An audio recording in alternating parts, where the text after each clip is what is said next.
ഇന്നത്തെ ധ്യാന വിഷയം രണ്ട് വിശ്വാസികളും ഒരു പുതപ്പും. 1 രാജാക്കന്മാർ 19 അധ്യായം 16 വാക്യം. സാഫാത്തിൻ്റെ മകനായ എലീശയെ നിനക്ക് പകരം പ്രവാചകനായിട്ട് അഭിഷേകം ചെയ്യണം. എലീശയോട് ഏലിയാവിനോട് കൊടുക്കുന്ന ദൈവകൽപ്പനയാണ്, നീ പോയി എലീശയെ നിൻ്റെ സ്ഥാനത്ത് പ്രവാചകനായി അഭിഷേകം ചെയ്യണം. ഇവിടെ നമുക്ക് ഇസ്രായേലിൻ്റെ 2 പ്രവാചകന്മാർ, യഹോവയോടുള്ള തീക്ഷ്ണതയിൽ വിശ്വാസത്തിൽ തിളങ്ങി നിൽക്കുന്നതായ 2 കഥാപാത്രങ്ങൾ. 2 വിശ്വാസികളും ഒരു പുതപ്പുമെന്ന് കോളേജ് കുട്ടികൾ കേട്ടാൽ പറയും, എടാ അടിയുടെ ഒരു മണമുണ്ട് കേട്ടോ. കാരണം ഇഷ്ടം പോലെ പുതപ്പുണ്ടെങ്കിൽ തന്നെ അടിപിടിയാണ്. ഇവിടെ ആകെ 2 വിശ്വാസികളുണ്ട്, ഒരു പുതപ്പേ ഉള്ളൂ. എന്നാൽ ഇതിൽ നമ്മൾ വായിക്കുന്നത് അത്തരത്തിലുള്ള അടിയുടെ മണവുമില്ല, അടിപിടിയുമില്ല. ഒരാളുടെ അനുഗ്രഹം തൻ്റെ അനുഗാമിയുടെ അനുഗ്രഹമായി ഭവിക്കുന്ന സുന്ദരമായ കാഴ്ചയാണ് നമ്മൾ കാണുന്നത്. ഈ 2 ആളുകൾ പരിചയപ്പെടുത്തേണ്ട ആവശ്യമില്ല. സൺഡേ സ്കൂൾ മുതൽ ഈ 2 പ്രവാചകന്മാരെക്കുറിച്ച്, അവരുടെ അനുഗ്രഹീത സ്വഭാവ ശ്രേഷ്ഠതയെക്കുറിച്ച്, പ്രാർത്ഥനാ ജീവിതത്തെക്കുറിച്ച്, അവരുടെ ജീവിതത്തിൽ അവർ കണ്ടതായ അത്ഭുതങ്ങൾ, the providential care of God, എത്രമാത്രം ദൈവം ചെറിയ ചെറിയ കാര്യങ്ങൾ പോലും ശ്രദ്ധിച്ച് എല്ലാം ചെയ്തു കൊടുക്കുന്ന കാര്യങ്ങൾ കുഞ്ഞുങ്ങൾക്ക് നന്നായിട്ടറിയാം. നമ്മുടെ ജീവിതത്തിൽ എന്ത് കിട്ടിയാലും തികയാത്തതായ ഒരനുഭവം, അപര്യാപ്തത എവിടെയെല്ലാം ഉണ്ടോ അവിടെയെല്ലാം കീറുകീറുപ്പാണ്. അത് വസ്തു വീതം വെച്ചാലും, നമ്മുടെ വീട്ടിൽ വിവാഹം നടന്നു കഴിയുമ്പോൾ പല കുട്ടികളെ വിവാഹം ചെയ്തയക്കാനുണ്ടെങ്കിൽ അവർ തമ്മിലും പ്രയാസം വരാം. തനിക്ക് കൂടുതൽ കിട്ടുന്നു, ഒരാൾക്ക് കിട്ടുന്നില്ല. 2 വിശ്വാസികൾ ഒരു പുതപ്പ്.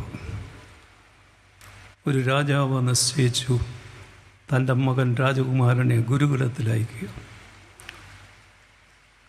കാട്ടിൽ കാൽനടയായി പോയി രാജകുമാരൻ.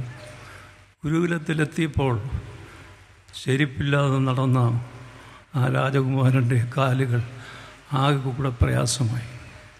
കല്ലുണ്ട്, മുള്ളുണ്ട്, പറക്കാരെല്ലാം ഉണ്ട്. ഏതായാലും തിരികെ വന്ന രാജാവിനോട് ഈ കാര്യം പറഞ്ഞു. പ്രയാസമാണ് യാത്ര. അപ്പോൾ രാജാവ് കൽപ്പന അയച്ചു, രാജധാനി മുതൽ ഗുരുകുലം വരെയുള്ള കാട്ടിലെ റോഡിൽ പരവതാനി വിരിക്കുക.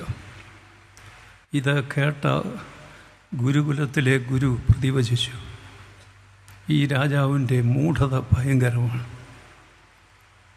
ഈ പരവതാനിക്ക് പകരം ഒരു കൂട്ടുചെരുപ്പ് രാജകുമാരന് നൽകിയിരുന്നെങ്കിൽ ഈ അമിതവ്യയം, വെറും ചെലവ് ഒഴിവാക്കാമായിരുന്നു. നമ്മുടെ ജീവിതത്തിൽ എന്തെല്ലാം കിട്ടിയാലും പോരാ എന്ന്. തെക്കേ ഇന്ത്യയിൽ തന്നെ ഒരു സ്ത്രീ 2000 സാരി എന്ന് പറഞ്ഞ കാലം ഓർക്കുന്നു. ലോകത്തിൻ്റെ മറ്റൊരു ഭാഗത്ത് ഒരു സ്ത്രീ 200 ജോഡി ചെരുപ്പുകൾ. ചെരുപ്പിൻ്റെ ഭ്രാന്ത്, സാരിയുടെ ഭ്രാന്ത്, ഓരോ തരത്തിൽ ഓരോ ഭ്രാന്താണ് ഓരോരുത്തർക്കും. നമുക്ക് ഇതിൽ ഈ ശിഷ്യന്മാർ സ്വഭാവ ശ്രേഷ്ഠതയിൽ അങ്ങേയറ്റത്ത് നിൽക്കുന്ന ആളുകളാണ്. ദൈവ മനുഷ്യൻ എന്നവരെക്കുറിച്ച് പറയുന്നു. നമ്മളെക്കുറിച്ച് എന്ത് പറയുന്നു എന്ന് ചോദിച്ചാൽ നമുക്ക് നാണക്കേടാണ്. ഓ ദൗ മാൻ ഓഫ് ഗോഡ്, നീയോ ദൈവത്തിൻ്റെ മനുഷ്യനായുള്ളൂ. ആ ഒരു സംജ്ഞയിൽ നിന്ന് അകലുന്നു എന്ന് വരുമ്പോൾ നമ്മൾ കൺവെൻഷനിൽ പോയി ഏതൊക്കെ കേൾക്കും, ആകെപ്പാടെ ഒരു ഉണർവുണ്ടാകും. ദൈവത്തെ മറക്കുകയും ചെയ്യും. 122-ാം കൺവെൻഷന് വേണ്ടി ഇപ്പോഴേ പ്രാർത്ഥനയും തുടങ്ങും. ഇതൊരു റൊട്ടീനായി, നമ്മുടെ ഒരു രീതിയായി. ചടങ്ങായി മാറുമ്പോൾ കാര്യമായി നമ്മുടെ ഹൃദയത്തെയോ ആളത്വത്തെയോ സ്പർശിക്കാതെ ഈ കൺവെൻഷനുകൾ പോകും. ഇതിൽ നിന്ന് മാറ്റം എങ്ങനെയാണ് വേണ്ടത്, ഏത് തരത്തിലാണ് സാമൂഹിക തിന്മകളോട് പൊരുതുന്നത്? ഡോക്ടർ ടി ബാബു പോൾ സുന്ദരമായി അത് പറഞ്ഞു. സാമൂഹ്യ തിന്മ എന്നും പറഞ്ഞ് ഏതോ ഒരു മലയാണ്, ഇങ്ങാണ്ടിരിക്കുന്ന ഒരു പർവ്വതമാണെന്ന് തോന്നുന്നു. ഇതിൽ ഉൾപ്പെട്ട ഒരു കണ്ണിയാണ് ഞാൻ. ഈ തിന്മയെല്ലാം ഞാൻ മൂലം കൂടെയാണ് ഇത്ര ശക്തമായ ഒരു ശക്തിയായി ഇത് മാറിയിരിക്കുന്നത്. അവനവൻ്റെ വീട്ടിൽ സാധിക്കാത്തതെല്ലാം ഉമ്മൻചാണ്ടി സാധിച്ചു തരണം. നമ്മുടെ വീട്ടിലിത് നടക്കുന്നുണ്ടോ? മദ്യ നിരോധനവും വർജനവും. നിരോധനം ഉമ്മൻചാണ്ടി ചെയ്യട്ടെ, അതിൻ്റെ വർജനം നമ്മുടെ ഭവനങ്ങളിൽ ഗൃഹനാഥനും നായികയ്ക്കും ചെയ്യാൻ സാധിക്കും.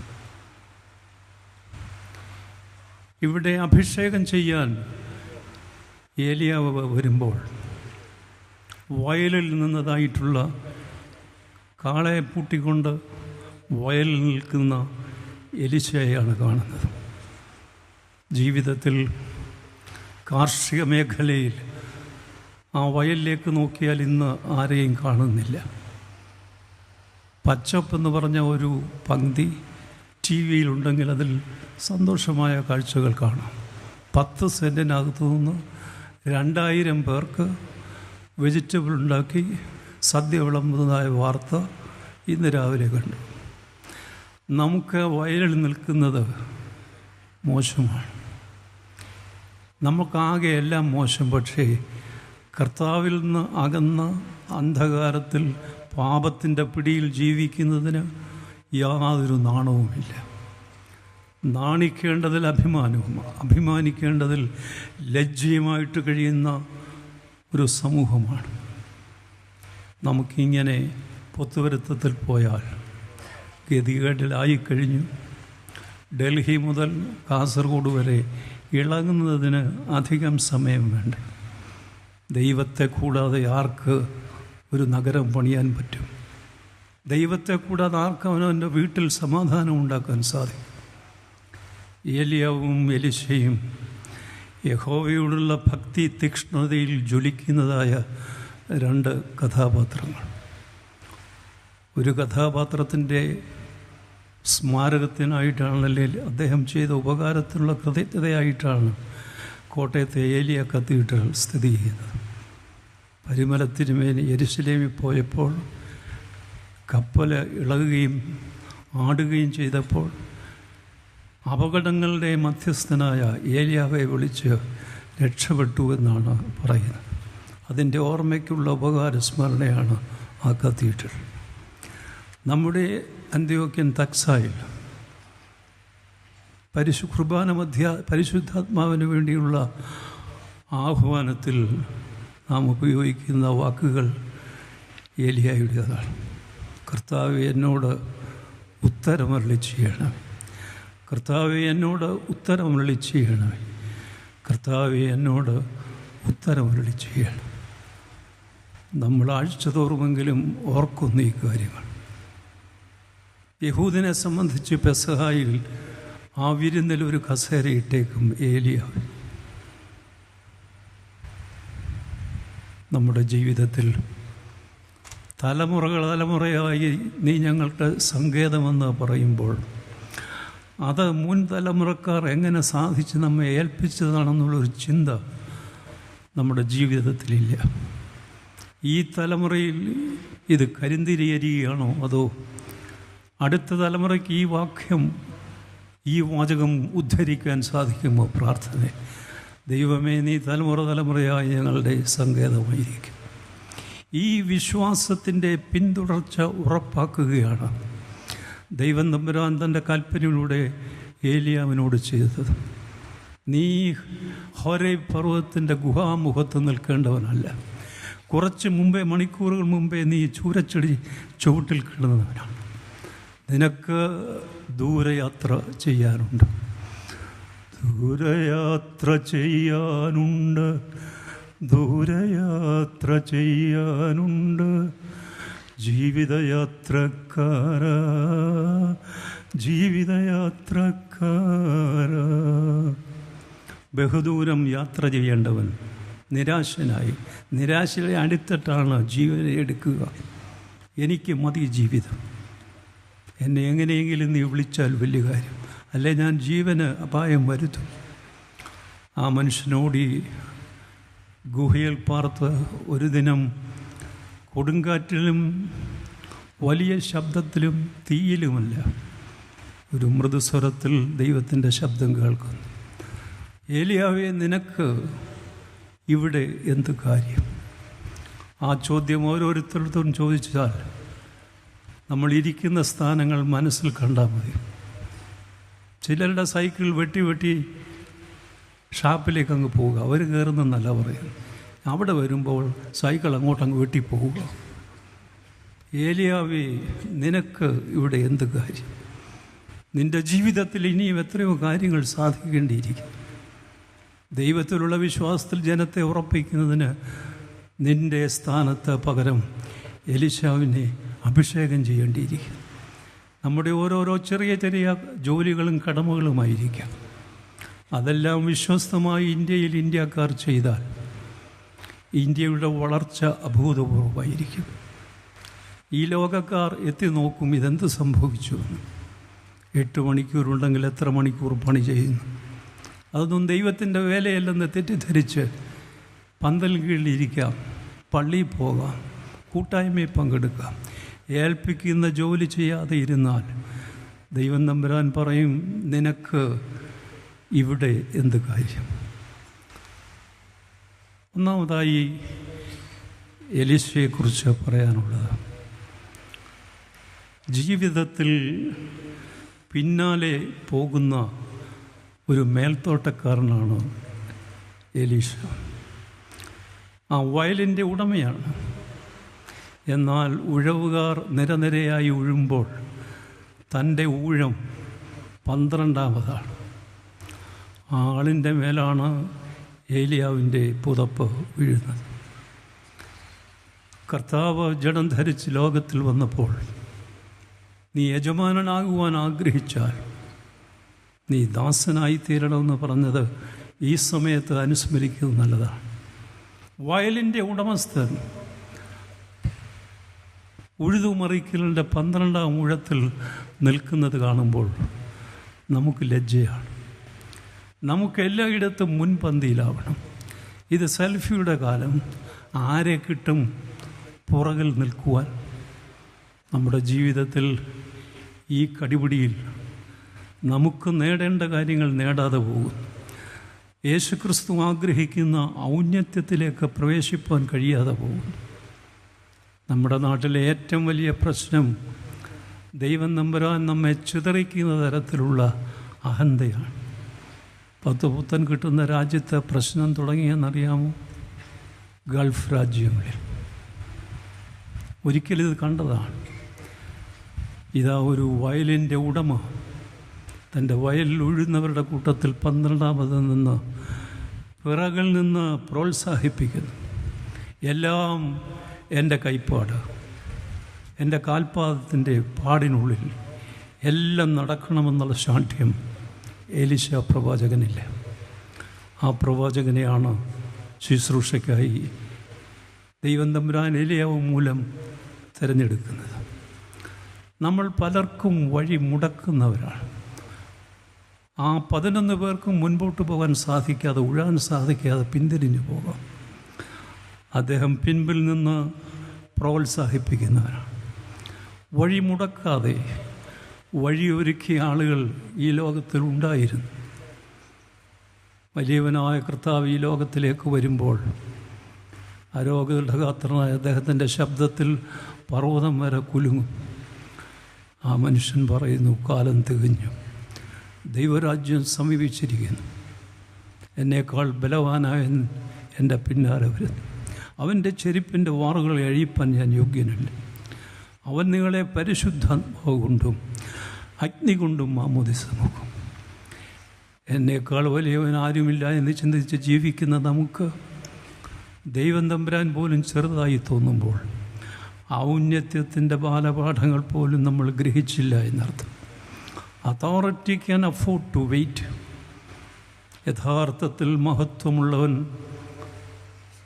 ഒരു ക്യൂവിൽ വെയിറ്റ് ചെയ്യാൻ മടിക്കില്ല.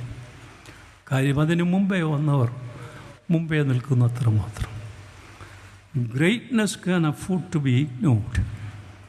നമ്മുടെ ജീവിതത്തിൽ ഈ ഇടവകയിൽ ഒരു വഴക്ക് റിപ്പോർട്ട് വന്നപ്പോൾ എൻ്റെ പേരും വീട്ടുപേരും ഇല്ല, ഉണ്ടെങ്കിൽ തന്നെ അത് തെറ്റിച്ചടിച്ചിരിക്കുന്നു. അത് ഒരു വർഷം പറഞ്ഞുകൊണ്ടിരിക്കും. Greatness can afford to be ignored. യഥാർത്ഥ മഹത്വമുള്ളവർ ആ കാര്യങ്ങളൊക്കെ വളരെ ലഘുവായി കാണും. പേരച്ചടിച്ചു വന്നില്ല, അവരത് തിരുത്തുമായിരിക്കാം. നമുക്ക് ഈ കാര്യങ്ങളിൽ വളരെയധികം വളരേണ്ടിയിരിക്കുന്നു. ഈ പന്തലിന് കീഴെ ചെറിയ ഒരു വിശറി കിട്ടി, അതുമൊക്കെ വീശി വലിയ ചൂടാണല്ലോ, വല്ലതും കേൾക്കുന്നു തന്നെ എനിക്കറിഞ്ഞുകൂടാ. ചിലരെ ഉറക്കമായിരിക്കാം. നമ്മുടെ ജീവിതത്തിൽ വരുന്ന മാറ്റങ്ങൾ, ഗുണപരമായ മാറ്റങ്ങൾക്ക് വേണ്ടി കാത്തിരിക്കുന്ന പിതാവായ ദൈവം 121 കൺവെൻഷൻ കഴിഞ്ഞിട്ടും യാതൊരു വ്യത്യാസവുമില്ലാതെ ഇരിക്കുകയാണോ എന്ന് ദുഃഖിക്കുകയാണ്.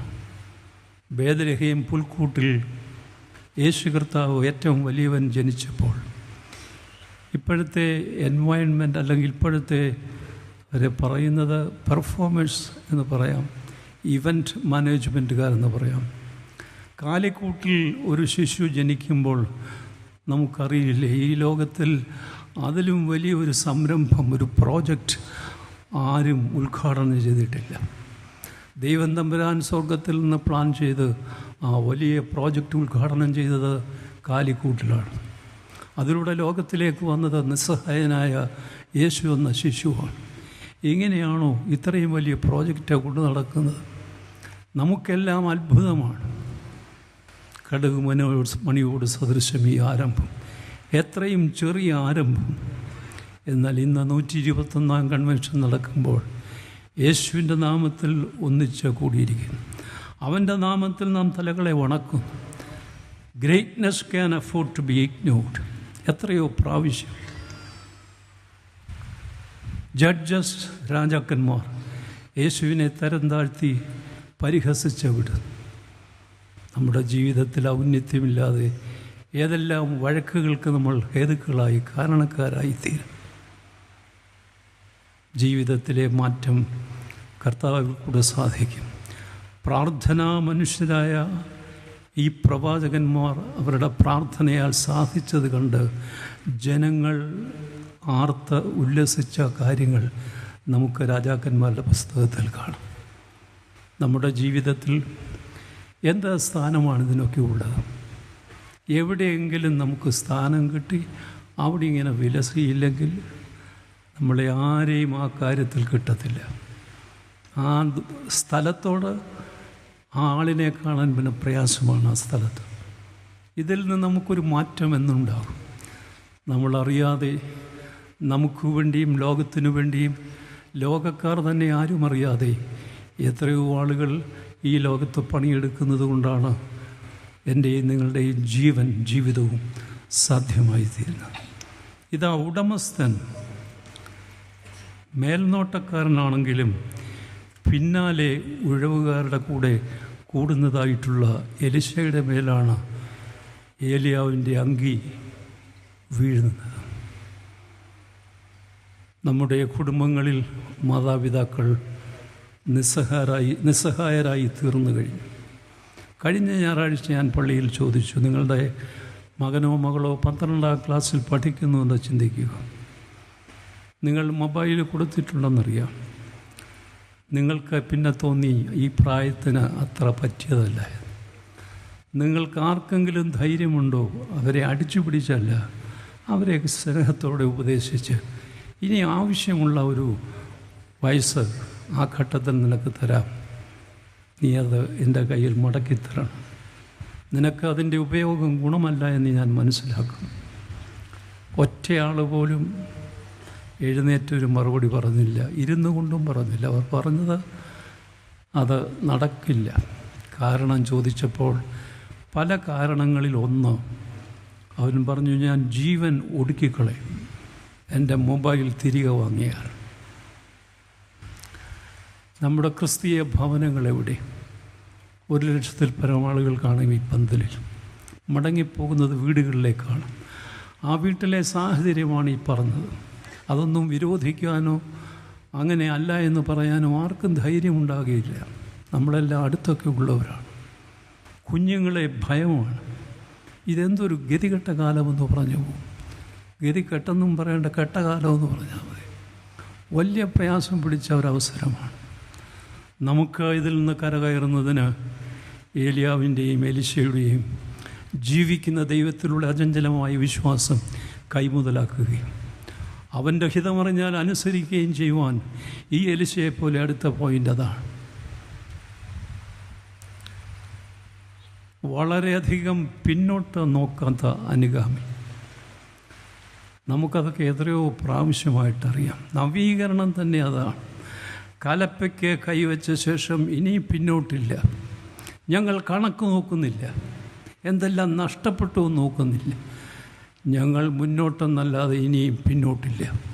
അതാണ് നവീകരണത്തിൻ്റെ ആദ്യ തലമുറക്കാർ നമുക്ക് വേണ്ടി ചെയ്തത്. നമുക്ക് എന്ത് ലാഭം കിട്ടും, എവിടെ പണം കിട്ടും, എന്തെല്ലാം എനിക്ക് സൗകര്യങ്ങൾ ലഭിക്കും, പള്ളിയിൽ കൂടിയാൽ തന്നെ എന്തെല്ലാം സൗകര്യങ്ങൾ, ഇതെല്ലാം ചിന്തിച്ചിരുന്നാൽ നവീകരണ സഭയിലെ മെമ്പറാന്ന് പറഞ്ഞ് ഊറ്റം കൊള്ളാമെന്നല്ലാതെ ദൈവം കേട്ടിട്ട് ലജ്ജിക്കുകയാണ്. ആ പഴമക്കാരുടെ വിശ്വാസദാർഢ്യവും അവരുടെ പ്രാർത്ഥന കൈമുതലായി ജീവിതത്തിൽ മുൻപോട്ട് പോയതും അനുകരണീയമായ മാതൃകയാണ്. നമ്മുടെ ജീവിതത്തിൽ കണക്കുകൾ കൂട്ടുന്നുണ്ട്, യാതൊരു സംശയമില്ല. നമ്മൾ മാത്രമല്ല, നാം കർത്താവിൻ്റെ ശിഷ്യന്മാരും അത് ചെയ്തിട്ടുണ്ട്. കർത്താവിൻ്റെ ശിഷ്യന്മാർ യേശുവിനെ അനുഗമിക്കുമ്പോൾ പടക് കരയ്ക്ക് അടുപ്പിച്ച് ചേർത്തിട്ടിട്ടാണ് പോയത്. ചിലപ്പോൾ എന്തെങ്കിലും ഈ പോക്കിൽ നമുക്ക് പ്രയാസമുണ്ടായാൽ, ഉണ്ടായോ ഇല്ലയോ എന്ന് നമുക്കറിയാം. യേശു കർത്താവ് തന്നെ ചോദിക്കുന്നുണ്ട്, നിങ്ങൾ വരുന്നുണ്ടോ എന്നോട്? I am going to Jerusalem to die. ഞാൻ ക്രൂശിലേക്കും യെരുശലേമിലേക്കും പോകുന്നു. നിങ്ങൾക്ക് വരുവാൻ മനസ്സാണ്? അവർ വിചാരിച്ചു വല്ല കാർണിവലിന് ടിക്കറ്റ് എടുത്ത് നമ്മളെ കൊണ്ട് പോകാൻ. അതാണ് ഈ യാത്രയെന്ന് ചിന്തിച്ചിരുന്നവർക്ക് അവരുടെ മനസ്സിൽ ദൃഢനിശ്ചയം ചെയ്ത് ഇനിയും ഇവൻ്റെ കൂടെ ഇല്ല, പഴയ പടകിലേക്ക് തിരിയാം. അതവിടെ റിസർവ് ചെയ്ത് പടക് കരയ്ക്കടുപ്പിച്ചിട്ടിരുന്നത് കൊണ്ട് ആവശ്യം വന്നപ്പോൾ ഉപയോഗപ്പെടുത്താനായിട്ട് സൗകര്യം ചെയ്തിട്ടാണ് അവർ യേശുവിൻ്റെ ശിഷ്യനായി ഇറങ്ങിത്തിരിക്കുന്നത്. എന്നാൽ എലീശയ്ക്ക് അഭിഷേകം ചെയ്ത് കഴിഞ്ഞപ്പോൾ അവിടെ സംഭവിച്ചത് കലപ്പയും മരക്കോപ്പും കാളയും പിന്നെയില്ല. കാളയെ ഹോമം കഴിച്ചു. കലപ്പയും മരക്കോപ്പും തീയിട്ട ചുട്ടുകൾ. ഇനിയും ഈ പഴയ പണിക്കിനിയില്ല. പിന്തിരിഞ്ഞ് വന്നെന്തെങ്കിലും ഈ കാര്യം ചെയ്യാമെന്ന് വെച്ചാൽ ആ കാര്യമേ അവിടെ ഇല്ല. കാളയും പോയി, കലപ്പയും പോയി. കലപ്പയ്ക്ക് കൈവച്ച ശേഷം പുറകോട്ട് നോക്കുന്നവനാരും ദൈവരാജ്യത്തിൻ്റെ ശുശ്രൂഷയ്ക്ക് യോഗ്യരല്ല എന്ന് കർത്താവ് പിന്നീട് പറയുന്നുണ്ട്. എലിശ അത് മുന്നമേ കേട്ട് അനുസരിച്ചയാളാണ്. നമ്മുടെ ജീവിതം വിലപേശലിൻ്റെ ജീവിതമാണ്. വിശ്വാസവും ആധ്യാത്മികതയും ഏതാണ്ട് അഡ്ജസ്റ്റ് ചെയ്യാവുന്ന തരത്തിൽ കോംപ്രമൈസിങ് ആയിട്ടുള്ളൊരു കാര്യമായി തീർന്നിരിക്കുന്നു. നമ്മുടെ ക്രിസ്തു മാർഗത്തിന് ഇതുമായിട്ട് യാതൊരു ബന്ധവുമില്ല. രാഷ്ട്രീയ പാർട്ടികൾ തന്നെ അവരൊന്നിച്ചുകൂടി ആലോചിക്കുന്നു, യോജിക്കണോ, ഒന്നിച്ചു പോകണോ, അതിനെന്തു പേരാണ്. ഒടുവിൽ അത്രയും സംവേദനക്ഷമതയുള്ള രാഷ്ട്രീയ നേതാക്കൾ ഒന്നും മിണ്ടാനില്ല. മിണ്ടാതിരിക്കുന്നത് ഏറ്റവും വലിയ സംവേദനക്ഷമതയായിട്ട് അവർ കണ്ടു. ഇതെന്തൊരു കാലമാണ്. അവരാകെ കണ്ടുപിടിച്ച വാക്ക് നീക്ക് പോക്കുകൾ എന്നാണ്. നമ്മുടെ മതപരമായ മാർഗത്തിൽ, ക്രിസ്തു മാർഗത്തിൽ വെള്ളം ചേർക്കുന്നതിനും ഒരതിരുണ്ട്. അതിനപ്പുറം പോയി നീക്കുപോക്കുകളുടെയും നമ്മുടെ ജീവിതത്തിൽ വിട്ടുവീഴ്ചകളുടെയും പ്രായോഗികതയ്ക്കാണ് വിജയം എന്ന് പറയുന്നത്. നമ്മളെല്ലാം വിജയാളികളാണ്. യേശുക്രിസ്തു ക്രൂശിൽ നേടിയ വിജയവുമായി യാതൊരു ബന്ധമില്ലാത്ത വിജയത്തിൽ നമ്മൾ ആഹ്ലാദിക്കുന്നവരാണ്.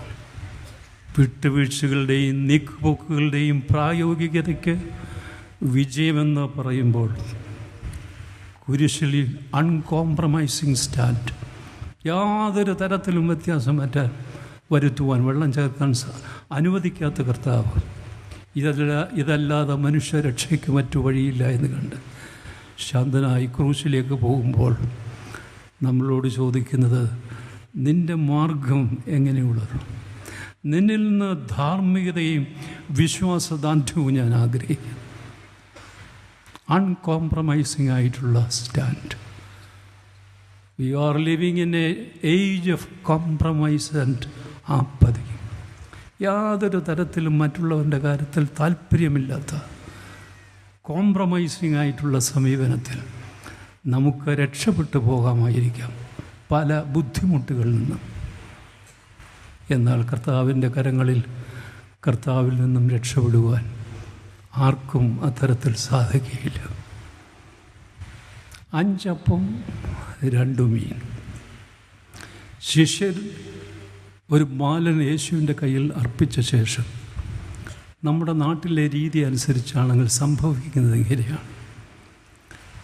ഇത് ഞാനാണ് ഈ ഭക്ഷണം സാധ്യമാക്കിയതെന്ന് 5000 പേരും അറിയത്തക്കവണ്ണം യേശുവിൻ്റെ കൂടെ നിന്ന് മാറാതെ നിൽക്കും. ഈ ഭക്ഷണത്തിൻ്റെ സ്പോൺസർ ഞാനാണ്. നമുക്കറിയില്ലേ, വേദപുസ്തകത്തിൽ അബദ്ധം പറ്റുന്നതല്ല. ആ ബാലൻ്റെ പേര് ചേർക്കാത്തത്, അവനിത് കൊടുത്തിട്ട് അവിടെ പന്തിയിലിരുന്നവരുടെ കൂട്ടത്തിൽ പോയി ഇരുന്നതല്ലാതെ അവൻ്റെ പേര് ബൈബിളിൽ കാണുന്നില്ല. ഇങ്ങനെ നമുക്ക് അനുമാനിക്കാം, അവൻ്റെ പേരിൻ്റെ സ്ഥാനത്ത് നാം ഓരോരുത്തരുടെയും പേര് ചേർക്കുവാനുള്ള ദൈവത്തിൻ്റെ ശക്തമായ ആഹ്വാനമായിട്ട് അതിനെ കരുതുന്നത് നല്ലതാണ്. നമുക്കൊന്നും ചെയ്യാൻ കഴിയില്ല പേരും പെരുമയും ഇല്ലെങ്കിൽ. നമ്മളിങ്ങനെ പോയാൽ എങ്ങനെയാവും? നമുക്ക് ദൈവത്തിൽ ഞാൻ വലിയവനാണെന്ന് ചിന്തിക്കണം. യോഹന്നാൻ്റെ അഭിമാനം അതായിരുന്നു. വലിയവനായ കർത്താവ് എളിയവനായി എന്നിൽ പ്രസാദിച്ചിരിക്കുന്നു, സ്നേഹിക്കുന്നു. ആ പ്രത്യേക കാര്യത്തിൽ അഭിമാനമുള്ളവരായി എല്ലാവർക്കും പരസ്പരം സ്നേഹിതരായി മുൻപോട്ട് പോകുന്നതിന് നമുക്ക് സാധിക്കണം. ഈ ലോകത്തിലെ ജീവിതത്തിൽ ഒരു നല്ല ചങ്ങാതിയായി എലിശ ഏലിയായിക്ക് തീരുന്നുണ്ട്. ഇങ്ങനെ ഒരു ചെറിയ വാക്യമുണ്ട്, എലിശ എൻ്റെ കയ്യിൽ വെള്ളം പകർന്നവനാണ്. രാജാക്കന്മാരുടെ പുസ്തകത്തിലുണ്ട്. എലിശ, ഏലിയാവ് പറയുന്നു, എൻ്റെ കരങ്ങളിൽ വെള്ളം പകർന്നവനാണ്. എൻ്റെ കയ്യിൽ കുർബാന മധ്യേ ഒരച്ഛൻ വെള്ളം പകർന്നാൽ ഇങ്ങനെ ഇതൊക്കെ എൻ്റെ കാര്യമാണെന്ന് പറഞ്ഞിരിക്കുക. എൻ്റെ സ്ഥാനത്തിന് അങ്ങനെ ചെയ്യണം. കാലം ചെയ്ത അലക്സാണ്ടർ തിരുമേനി ഞാൻ ഓർക്കുന്നുണ്ട്, ചെറിയ ശബ്ദത്തിൽ താങ്ക് യു എന്ന് പറയും. പറയണോ പറയണ്ടായോ ഇതൊന്നും വിഷയമല്ല. എന്നാൽ മറ്റുള്ളവരും വലിയവരാണ്. ഏലിയാവ് പറയുന്നു, എലീശ എൻ്റെ കയ്യിൽ വെള്ളം പകർന്നവനാണ്.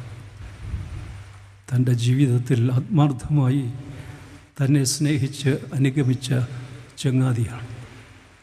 പടക് പലയിടങ്ങളിൽ നമ്മൾ കരയ്ക്ക് ചേർത്ത് വച്ചിട്ടുണ്ട്. വല്ല ഏടാകൂടവും ഈ പോക്കിൽ സംഭവിച്ചാൽ, വലിയ ഭാഷയെ പറഞ്ഞാൽ, യേശുവിൻ്റെ പിന്നാലെ പോയി ഏടാകൂടത്തിൽ പെടാത്തവരാരാ? അപ്പോൾ അതിനുള്ള ബുദ്ധി നമുക്കുണ്ട്. അതിന് പലയിടങ്ങളിലായി പടക് ചേർത്ത് വച്ചിരിക്കുക. അവിടെ പറ്റിയില്ല, ഇവിടെ വന്ന് ഇതും കൊണ്ട് പോകാൻ ജീവിക്കണ്ടേ? കലപ്പയ്ക്ക് കൈവച്ച ശേഷം പിന്നോട്ട് നോക്കാതിരിപ്പാൻ, ആ പ്രലോഭനത്തിൽ വീഴാതിരിപ്പാൻ ബുദ്ധിയായിട്ട് ചെയ്യുകയാണ് എലിശ. കലപ്പയ തീ വെച്ച് നശിപ്പിച്ചു, കാളയെ ഹോമം കഴിച്ചു. ഇനി എവിടെ തിരികെ പോകാൻ? അവൻ്റെ വഴിയിൽ ചരിക്കുകയല്ലാതെ വേറെ ഗതിയൊന്നുമില്ല. അച്ഛന്മാരാകുന്നത് കർത്താവിൻ്റെ വേലക്കാരാകുന്നത് തെറ്റിദ്ധരിക്കരുത്. അതിൽ രണ്ട് അർത്ഥമുണ്ട്. ഒന്ന്, ഗതി കെട്ടിട്ടാണ് അച്ഛനായെന്ന് പറയുന്നത് നല്ലതാണ്, അതാ ശരിയായ ഉത്തരം. വേറെ ഒരു വാതിലും മുൻപോട്ട് പോകാൻ എനിക്ക് അനുകൂലമായി തുറന്നിട്ടില്ലായിരുന്നു. ഇത് മാത്രമാണ് എൻ്റെ ഗതി. നമ്മൾ വിചാരിക്കും പട്ടിണി കൊണ്ടുവന്ന, അങ്ങനല്ല. കർത്താവിൻ്റെ വേലയ്ക്ക് വരുന്നത് അങ്ങനെ തന്നെ ആയിരിക്കണം. എനിക്ക് വേറൊരു വഴി വാതിലും തോന്നുന്നതായി എൻ്റെ ജീവിതത്തിൽ തോന്നിയില്ല. ഈ വഴിയല്ലാതെ എലിശ തൻ്റെ സ്വത്തെല്ലാം എരിച്ചു കളയും, ദൈവരാജ്യ കെട്ടുപണിക്കായും ദൈവരാജ്യത്തിനു വേണ്ടി. ഏലിയാവിൻ്റെ നല്ല ചങ്ങാതിയായി പിന്നോട്ട് പോവുകയാണ്. ആരാണ് ചങ്ങാതി, സ്നേഹിതൻ? ആർക്കറിയാം? മാർസിയോ എന്ന ഒരു കൂലിപ്പണിക്കാരൻ, നല്ല ഗായകൻ കൂടെയാണ്. തലമുടി വളർത്തിയിട്ടുണ്ട്, നീട്ടി വളർത്തിയിട്ടുണ്ട്. പണി ചെയ്യുമ്പോൾ അതൊക്കെ കെട്ടിവെക്കും. ചിലപ്പോൾ ആളുകളുടെ മധ്യേ നിന്ന് പാടും. പാട്ടിൻ്റെ കൂടെ അദ്ദേഹം ഡാൻസ് ചെയ്യുന്ന പോലെ ചാടും. അതനുസരിച്ച് പാട്ടിൻ്റെ താളത്തിനൊത്ത് ഈ മുടിയിഴകൾ ഉലഞ്ഞാടും. ഒരു ദിവസം അദ്ദേഹം പണിസ്ഥലത്ത് കുഴഞ്ഞു വീണു. ആളുകൾ കൊണ്ടുപോയി പരിശോധിച്ചപ്പോൾ ബ്രെയിനിൽ, മസ്തിഷ്കത്തിൽ ക്യാൻസറാണ്. ദീർഘനാളത്തെ ചികിത്സയ്ക്ക് ശേഷം ഡിസ്ചാർജ് ചെയ്തപ്പോൾ ഹോസ്പിറ്റലിലെ നിലക്കണ്ണാടിയുടെ മുന്നിൽ നിന്നപ്പോൾ അന്തം വിട്ടുപോയി, പൊട്ടിക്കരഞ്ഞുപോയി. താൻ പാടുമ്പോൾ ആ പാട്ടിൻ്റെ താളത്തിനൊത്ത് ഈ ചുരുളൻ മുടി അഴിഞ്ഞ് ഉലയുന്നത്, ആടുന്നത് കണ്ട് രസിച്ചിട്ടുള്ളയാൾ തൻ്റെ തലമുടി മുഴുവൻ പോയിരിക്കുന്നു.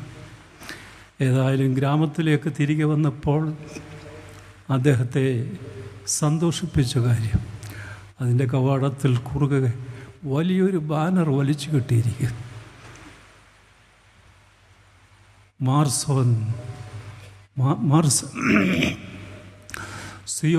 മാർസിയോനിന് സ്വാഗതം. ഞങ്ങളുടെ ചങ്ങാതി മാർസിയോന് സ്വാഗതം. അതിനിടയിൽ ഒരു വലിയൊരു മനുഷ്യൻ ഫ്ലാറ്റിൽ നിന്ന് ചാടി ഇറങ്ങി വന്ന് അദ്ദേഹത്തിൻ്റെ ശബ്ദം സ്നാപകയോൻ്റെ ശബ്ദമാണ്, ദേ മാർസിയോ. അപ്പോൾ കുഞ്ഞുകുട്ടി ആബാലവൃദ്ധം വീടുകളിൽ നിന്നിറങ്ങി അവരുടെ ഗ്രാമക്കാരനെ സ്വാഗതം ചെയ്തു. മാർസിയോ കരയുകയും ചിരിക്കുകയും ചെയ്തു. ചിരിച്ചത് ഇവരിത്രമാത്രം എൻ്റെ ദുഃഖത്തിൽ ഏകീഭവിച്ചിരിക്കുന്നു. കരഞ്ഞത് എൻ്റെ വികാര വിചാരങ്ങളെ സ്വന്തം ഹൃദയത്തിൽ ഏറ്റുവാങ്ങിയത് കണ്ടപ്പോൾ അദ്ദേഹത്തിന് ഇത് രണ്ടും കൂടെ ഒരുമിച്ചാണ്, കരച്ചിലും ചിരിയും. ഈ ലോക ജീവിതത്തിൽ ആരാണ് ചങ്ങാതി എന്ന് ചോദിച്ചാൽ, ആരെ സ്നേഹിക്കുന്നോ അവൻ്റെ ജീവിതത്തിൻ്റെ പൊള്ളലുകളും സാഹചര്യങ്ങളും ഹൃദയപൂർവ്വം ഏറ്റുവാങ്ങുന്നവൻ മാത്രമാണ് ചങ്ങാതി. ജീവിതത്തിൽ എത്രയുണ്ടെന്ന് നിങ്ങൾ ഇരുന്ന് ചിന്തിച്ചാട്ടെ. ഈ പിള്ളേരോട് ചോദിച്ചാൽ ഒബാമ വരെ ഫ്രണ്ടാണ്. ഫേസ്ബുക്കിൽ ലക്ഷക്കണക്കിന് സ്നേഹിതരെ. ഞാൻ ആ കുഞ്ഞുങ്ങളോട് നേരിട്ട് പറയും, കുഞ്ഞുങ്ങളെ, ജീവിതം കണ്ടില്ല. ഇതിൻ്റെ പരിപരുത്ത വശങ്ങളിൽ നിന്നോട് ചേർന്ന് നിൽക്കാൻ അമേരിക്കയിൽ നിന്ന് ആൾ വരും.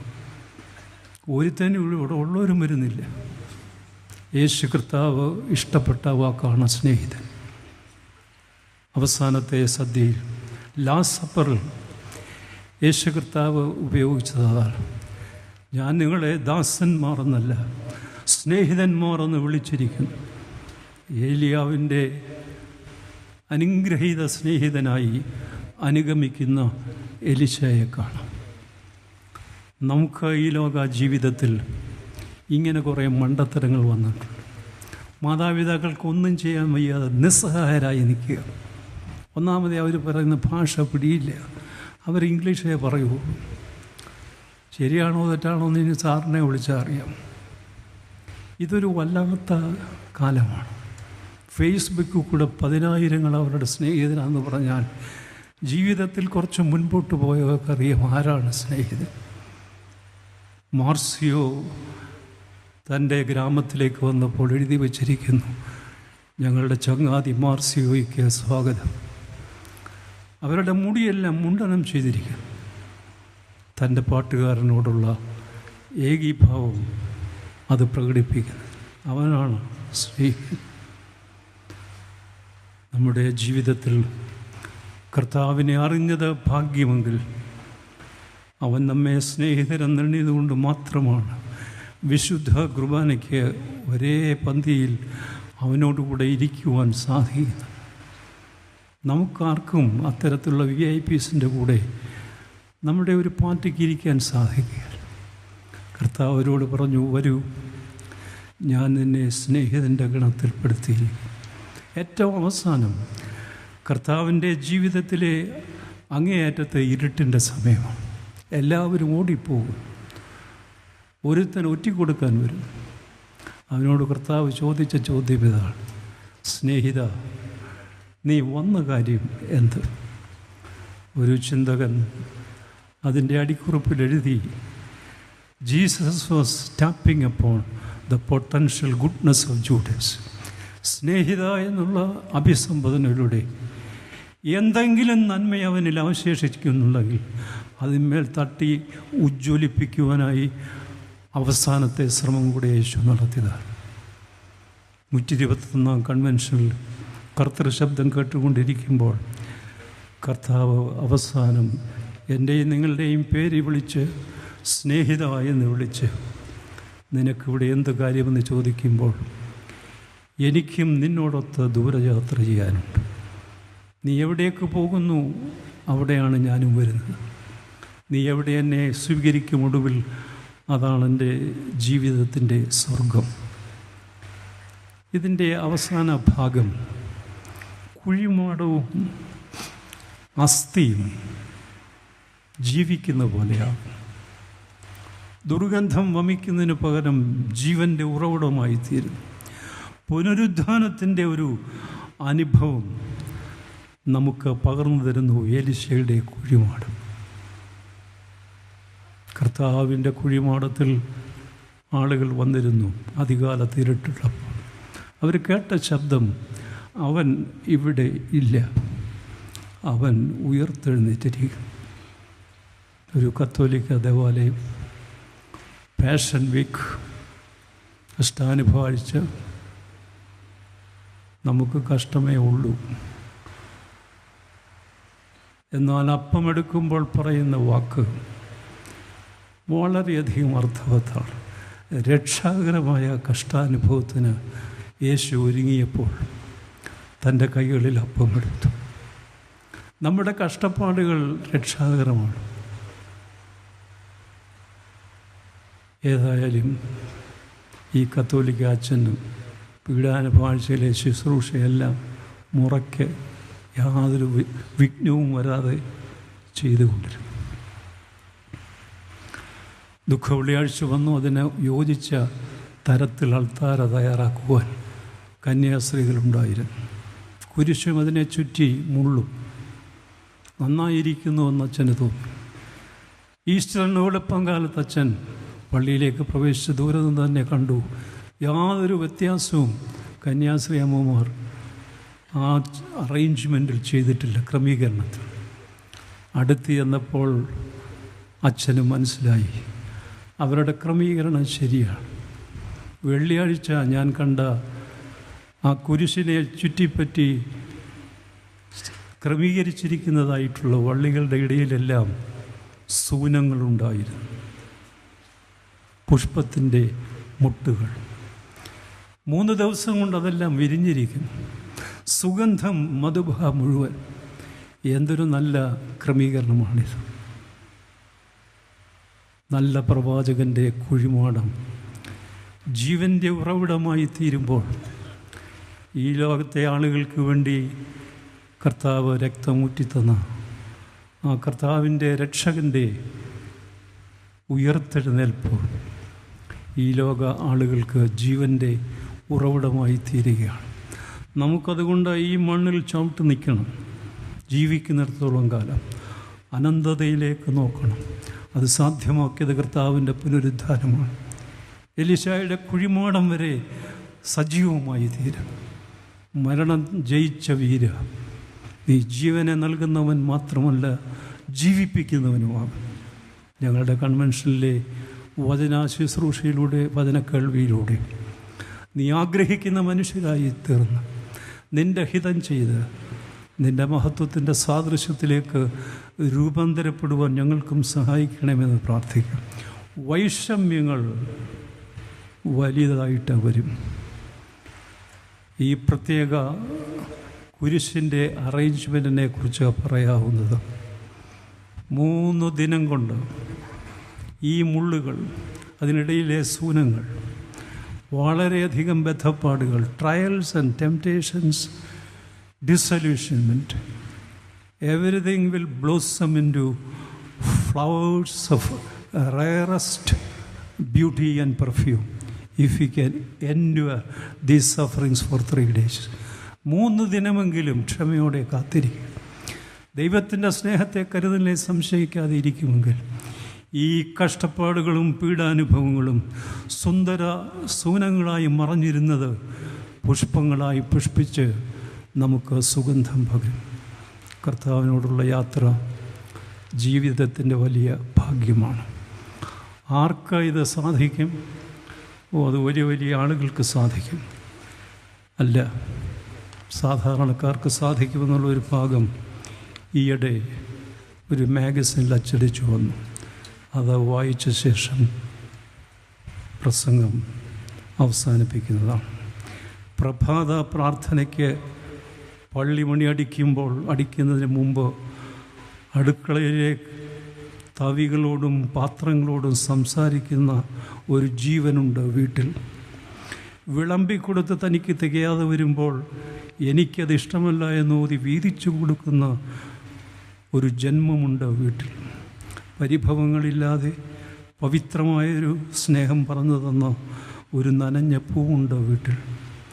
മുറ്റത്തെ ചെടികളുടെയും തൊടിയിലെ ചെറുമരങ്ങളുടെയും ദാഹം തീർക്കുന്ന കർഷകശ്രീ അവാർഡ് കിട്ടാത്ത ഒരു മഹിളയുണ്ട് വീട്ടിൽ. മക്കളും ഭർത്താവും വീടും ഉറങ്ങിയതിന് ശേഷം ഉറങ്ങി അലാറമടിക്കും മുമ്പേ ഉണരുന്നൊരു ശരീരമുണ്ട് വീട്ടിൽ. അടുക്കളയിലെ ചൂടും ചൂരും നുകർന്ന് സ്വയം ശുദ്ധമായി ശ്വസിക്കാൻ മറന്ന ഒരു മറവിക്കാരിയുണ്ട് വീട്ടിൽ. പുറത്തു പോയവർ വീടണയും വരെ ഉള്ളിൽ തീ നിറച്ച് തേങ്ങലോടെ കാത്തിരിക്കുന്ന ഒരു ഹൃദയമുണ്ട് വീട്ടിൽ. സമാധാനത്തിനുള്ള നോബൽ സമ്മാനം ലഭിക്കാതെ പോയ മദർ തെരേസയുണ്ട് വീട്ടിൽ. പത്രാസ് കാണിക്കാൻ മറന്നുപോയൊരു നിലവിളക്കുണ്ട് വീട്ടിൽ. സ്വയം ശ്രദ്ധിക്കാൻ മറന്ന് മറ്റുള്ളവരെ പരിപോഷിപ്പിച്ച് എല്ലും തോലുമായ ഒരു നനഞ്ഞ ജീവിതമുണ്ട് വീട്ടിൽ.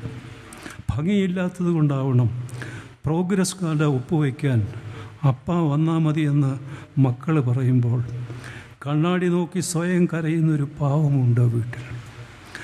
മകൻ യാത്ര പറഞ്ഞ് പടികളിറങ്ങുമ്പോൾ മറ്റൊരു പ്രസവവേദന അനുഭവിക്കുന്ന മാലാഖയുണ്ട് വീട്ടിൽ. ഒടുവിൽ ആ സാഗരം കളമൊഴിയുമ്പോൾ, അർത്ഥം മരിക്കുമ്പോൾ, കരയുന്നൊരു വീടും വാടിത്തളർന്ന പൂവുകളും പറയും, അമ്മയില്ലാത്തൊരു വീടേ അല്ലെന്ന്. ദൈവം തമ്പുരാൻ നമ്മുടെ മാതാപിതാക്കൾക്ക് ദീർഘായുസ് നൽകി അനുഗ്രഹിക്കട്ടെ. നനഞ്ഞ പ്രാർത്ഥനയോടെ.